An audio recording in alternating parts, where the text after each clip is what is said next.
What do soldiers do after war? That's the theme I'm going to cover today with Bad Batch Season 1, Episode 10, Common Ground.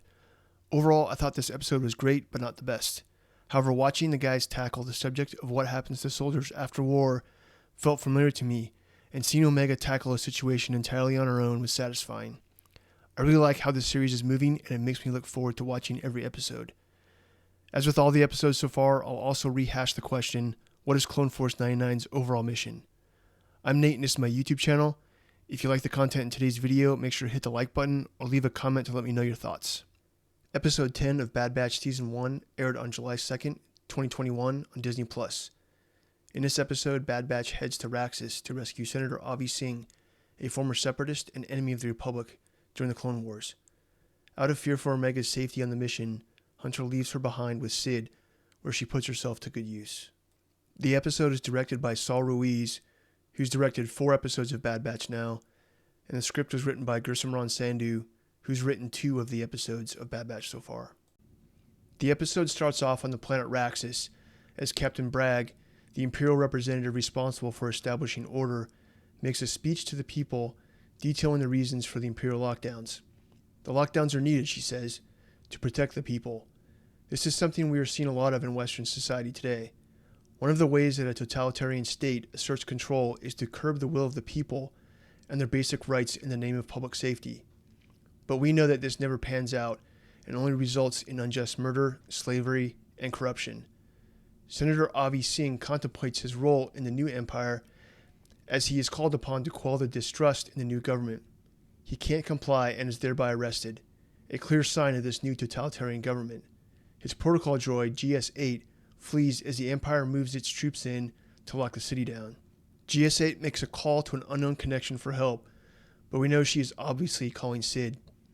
One of the things that I liked about the Clone Wars series was its vast array of planets that were introduced to the Star Wars galaxy, and Bad Batch has continued that. Raxus was first introduced in the Clone Wars, and what we see here is an expansion on the visual of the planet itself. Whereas the planets were mostly a backdrop in the Clone Wars, the planets in Bad Batch seem to be characters themselves. Each planet serves a purpose. Bracca represented total destruction with a small seed of life growing from the ashes.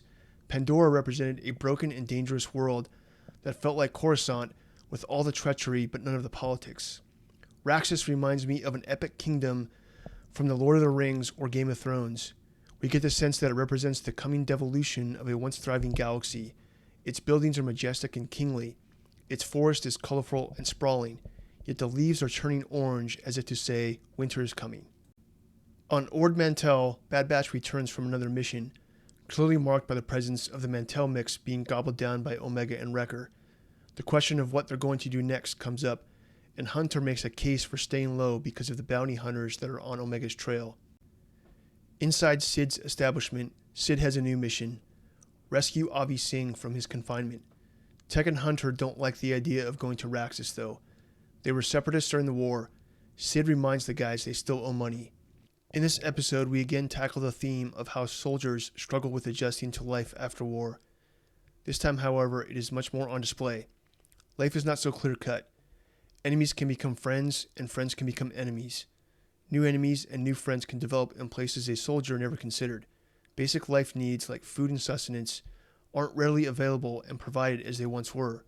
One must learn to adapt in order to survive, because there is no longer the safety net of the big green machine, the fleet, or the Corps. Soldiers also ponder the question of what they fought for and what they fight for now, or better put, what their purpose is. This is best summed up in the phrase, we joined for the purpose, but stayed for the camaraderie. If you've ever been in the military, you know what I'm talking about. And that's why it's so difficult to move on or completely detach. Also, sometimes when a war ends, treaties are made and enemies are put to rest. But sometimes there are no treaties and governments turn their backs on allies, like what we saw in the US pullout of Afghanistan. In other cases, governments become the very thing they were fighting to stop.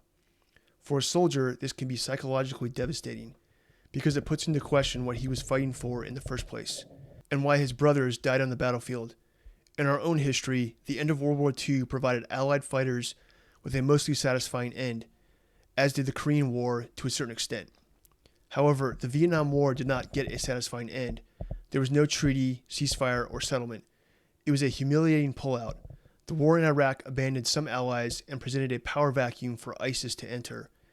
And in Afghanistan, the weakness portrayed and crisis that developed from the abandonment of allies, citizens, and friends was devastating to many service members. In the same manner, the Bad Batch is having to confront the new evil that is developing out of the Republic. They watched as their military leaders and politicians turned their backs on the Jedi and some of their allies in order to gain power. Much like the burgeoning political divide within the U.S. military that mirrors society as a whole today, we see the same thing going on within the clone army. Some clones remain loyal to their leaders despite clear and obvious shifts in what the Republic stood for, while more and more are having their eyes open to the changes. Ultimately, what we see here is the reality that soldiers aren't just sentient beings who follow orders to the T. They are thinking, feeling individuals who know when their leaders violate their trust, and when the purpose for their service and the very definition of loyalty is being challenged. Hunter tells Sid he's not bringing Omega into a fight with the Imperials. Sid says she'll take care of Omega. When Hunter tells Omega she's not going, she's obviously upset. She's part of the squad and feels she has the right to go, which she kinda does. Because of this, the episode belongs to Hunter, as he makes the major decision to leave Omega behind with Sid, and he will eventually develop the most as a character because of that decision. He is also the leader of the squad and must make the decision of where they will head next. There are two other characters that are developed as well, Omega and Sid, which we'll get to in a moment. Hunter develops in both leadership and fatherhood. As a leader, he must deal with the reality that the war is over and that those who were previously his enemy may now be his friend, and vice versa. This is the challenge he's been dealing with throughout the season in figuring out his team's purpose. He's navigating a galaxy after war, and it's not so straight and narrow. We'll get to the fatherhood in a moment. Overall, Hunter moves in a direction where he accepts the challenge before him, which is a common challenge that war veterans face after war. And that challenge is what to do now. Hunter's ability to accept the reality in front of him and adapt to the environment is forming him as well as his team, even if they don't quite know where they are headed yet. On the way to Raxus, the guys talk about the mission. Echo repeats the hesitation they all have about helping a separatist, their former enemy. Even after using the clearance code the client gave them, Echo is still not convinced they can trust the separatist. With this, it's starting to become apparent that Echo is the cynical voice in the bunch, Tech is the logical voice, Hunter is the voice of focus, and Wrecker is the enthusiastic voice. The guys meet up with GS-8. They continue to debate the ethics of helping someone who opposed them during the war. Hunter reminds them it's a job. Back in Ord Mantell, Sid has given Omega the menial task of scrubbing the countertops. Omega is concerned about the guys though, but Sid's only concern is her paycheck. Omega continues to mope and Sid shows a little compassion for her. Omega explains that it's not fair she's not on the mission.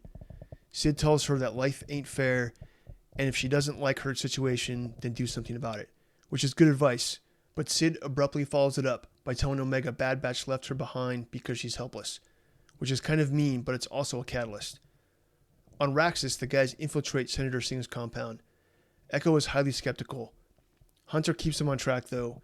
The compound is crawling with clone troopers, to which the guys surgically navigate around and get inside the main palace building where the senator is being held.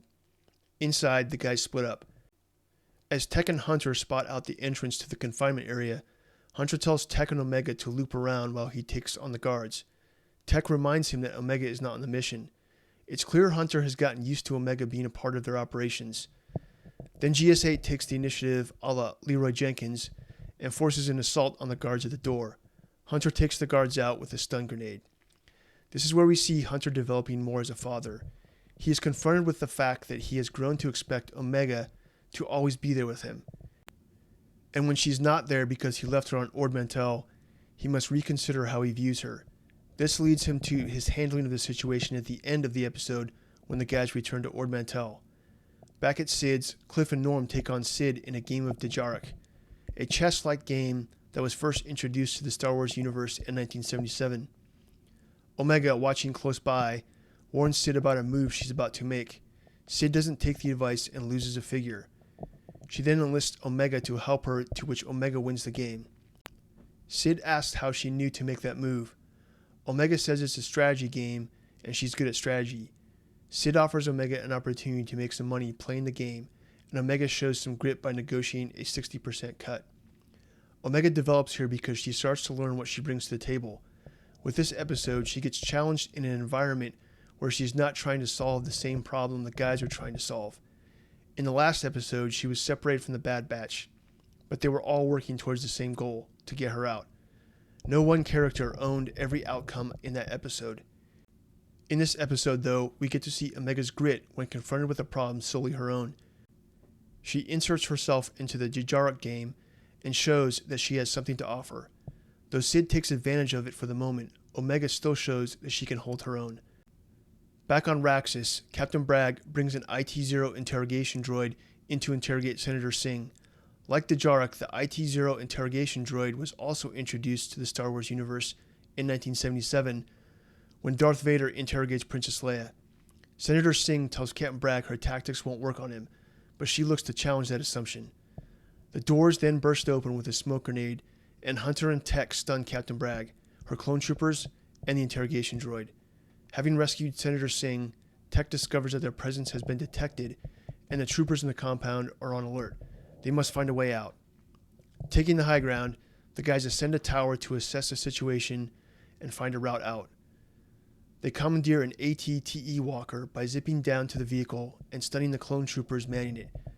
Soon they're on the run, but another walker stops them by hitting their rear axle stabilizer. Hunter and Wrecker head outside to hold off the incoming clone troopers.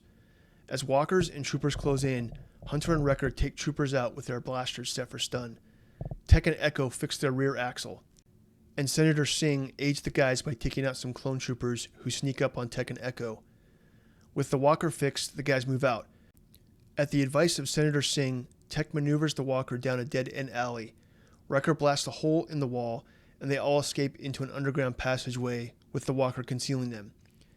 The guys make it to the Havoc Marauder with Senator Singh and GS-8, but Senator Singh has second thoughts. He feels that he should stay to fight for his people, but GS-8 states he can't fight while in Imperial custody. Echo agrees, telling him to live to fight another day.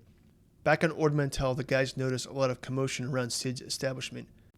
Once inside, they happen upon a crowded room, betting on Omega as she takes on what is obviously another challenger in a long line of fallen opponents. Hunter simply states, "Of course," which either means, of course Sid would find a way to make money off of Omega, or, of course Omega would find a way to make herself useful. I say it's probably both, though. A point of interest here, the opponent she's up against is a Pantoran, the same species that George Lucas performed as in a cameo in Revenge of the Sith. He played Baron Notlewiski Papanoida. The Pantoran up against Omega in this episode, though, is clearly not the Baron. Omega wins the match, and we can see the guys have a little pride in what they see, especially Wrecker. We see Hunter struggle with it, though. He clearly has some fatherly pride for Omega, but he knows Omega created a scene. Upon hearing Hunter's disappointment in her, Omega's joy is deflated. Sid speaks up for her, though, saying that Omega made enough money to pay off their debts. Suffice it to say, I feel Omega's enhancement is that she has no enhancement. She is rather a pure clone of Jango Fett. Her only alteration is that she is a female, which presents the curiosity of how Omega's female lens will translate Jango Fett's strengths and weaknesses. Jango was a fearsome warrior because he knew his strengths and used them efficiently, not because he lacked weakness. It's quite possible that something Jango was okay at could be enhanced by Omega's femininity.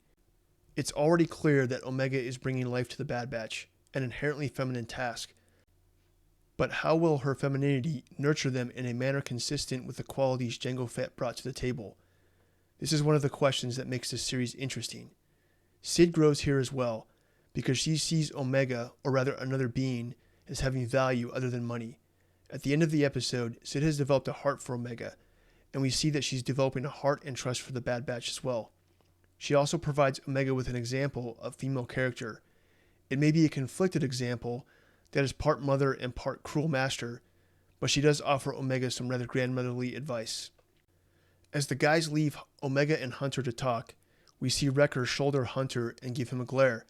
The kind of brotherly shoulder that says, "Don't be a killjoy. She made a scene, but it wasn't all bad. Have heart." Hunter asks Omega if she really paid off their debts, to which she responds that she wanted to feel useful. Hunter then makes an offer for Omega to show her strategy skills by taking him on. If she wins, she never gets left behind again, and we know that she is going to win. Hunter is either going to let her win, like any father would in this situation, or he's going to see how good she is and test her the best he can, knowing she will win in the end, which will develop her. Overall, Hunter moves in a direction where he accepts the challenge before him, which is a common challenge that war veterans face after war. And that challenge is, what do you do now? The easy answer is to go back to war. War provides men with an opportunity to practice the masculine tasks of leading and protecting. But when things like family and real life show up, leading and protecting look different, and they are much more complex, and the masculine task of providing becomes more pronounced. Hunter's ability to accept the reality in front of him and adapt to the environment is forming him as well as his team, even if they don't quite know where they're headed yet. The fact that the guys succeeded in their mission and Omega proved her worth once again is most likely where the title of the episode came from. Omega has shown that she is on common ground with her brother clones. The title is also a nod to the common ground that the Bad Batch is now on with their former separatist enemy in Senator Singh. And now to the questions of Bad Batch's overall mission. Will Clone Force 99 fix their own inhibitor chips? This question was answered in Episode 7, Battle Scars. The second question, will Clone Force 99 get back Crosshair and fix his? That wasn't covered in this episode. Question 3, will Clone Force 99 save their brothers? This issue is covered in this episode in a rather non-tangential way. Bad Batch goes up against their clone brothers directly this time, but rather than fight to the death, they set their blasters to stun. They don't have a heart to kill any of their brothers despite a clear difference in loyalties. In this we can see that the guys view their brothers as salvageable. If they intentionally stun a clone trooper rather than kill them, they clearly have it in their mind that their clone brothers can be freed from the clutches of the Empire someday. This includes Crosshair. And question 4, will Clone Force 99 reconcile the clones with the Jedi? This issue wasn't addressed in this episode. In this episode, we get to see Omega handle a situation without the guys providing some kind of assistance or advice. And we find out that Omega has skills and strategy. This is something that the guys appear to need. They are great tactically, which is what they were clearly created and used for under the Republic. But with the question of what soldiers do after war, battlefield knowledge doesn't translate purpose very well in regular life, but strategy can. What the guys are missing right now is a strategic purpose, and to find that, they need an objective that has a higher meaning than their immediate survival.